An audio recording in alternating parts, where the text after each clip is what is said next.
Hello everyone, how are you doing? This is MD Tech here for another quick tutorial. In today's tutorial, I'm going to show you how to email a Google slide presentation. So this should hopefully be a pretty straightforward process here, guys. And without further ado, let's go ahead and jump straight into it. So all I have to do is select the File tab up at the top left, and then go down and select Email, and then select Email this file.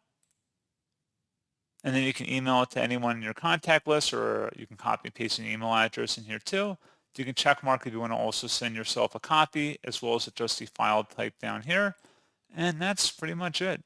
So as always, thank you guys for watching this brief tutorial. Do hope that I was able to help you out, and I do look forward to catching you all in the next tutorial. Goodbye.